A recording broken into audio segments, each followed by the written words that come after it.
धान खरीदी पर भाजपा ने विरोध प्रदर्शन पर सीएम ने बीजेपी से सवाल पूछा है कि धान खरीदी में बीजेपी नेताओं की सूची वायरल होने का हवाला देते हुए सीएम ने कहा कि अगर छत्तीसगढ़ के भाजपा के नेता केंद्रीय कृषि कानून के समर्थन में है तो उन्हें अपना धान प्राइवेट मंडी में बेचना था और किसानों को यह बताना था कि कैसे प्राइवेट मंडी में धान बेचकर लाभ हो सकता है। एक तरफ भाजपा नेता सोसाइटी में धान बेच रहे हैं, दूसरी तरफ दिखावटी विरोध कर रहे हैं, किसानों के नाम पर घड़ियाली आंसू भी बहा रहे हैं। इस तरह से भूपेश सिंह ने तंज कसा है।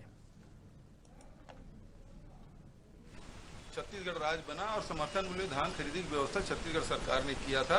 एफसीआई में चावल जब नहीं ले रहे थे तो पूरे मंत्रिमंडल दिल्ली हम सब गए थे, हम लोगों की गिरफ्तारी हुई थी। भारतीय जनता पार्टी उस समय भी विरोध कर रहे थे और आज भी उस बात का विरोध कर रहे हैं। तो भारतीय जनता पार्टी ने बताया कि यदि ये समर्थन मूल्य में खरीदी नहीं करें उसके बाद भी आय दुगुना कैसे होगा, और फिर यदि उनको अपने योजना पे केंद्र भारत सरकार की योजनाओं पर विश्वास था तो फिर वो सोसाइटियों में जाकर धान क्यों बेचे। सवाल इस बात का है, यदि केंद्र कानून ठीक है तो यहां उनको धान नहीं बेचना था। यदि धान बेचे हैं इसका मतलब यह है कि दिल्ली की सरकार ने जो 3 काले कानून बनाए हैं उसका भारतीय जनता पार्टी के लोग यहां विरोध कर रहे हैं। यह स्पष्ट है। बारदाने की कमी की बात कर रहे हैं। बारदाने की कमी के बावजूद भी भारतीय जनता पार्टी शासन काल में जितना धान खरीदी हुआ था उससे ज्यादा धान खरीदी हम कर चुके हैं।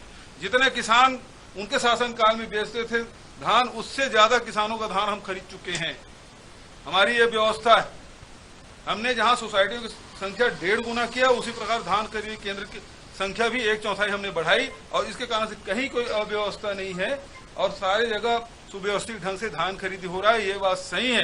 केंद्र सरकार 1,45,000 बारदाना गठान बारदाना हमको दे दिए होते तो आज धान खरीदी में हमको किसानों से बारदाने मांगने की आवश्यकता नहीं पड़ती। उस बारदाने से हम किसानों को धान खरीद सकते थे। लेकिन बार बार केंद्र सरकार हमको हमारे साथ छल कर रहा है, हमको धोखा दे रहे हैं और अड़ंगा डालने का काम कर रहे हैं। जब 60 लाख मीट्रिक टन धान खरीदी की सहमति आपने दी है तो फिर अभी तक के 24 लाख टन ही एफसीआई में जमा करने की अनुमति क्यों आपने दिया? पूरा 60 लाख का देना चाहिए।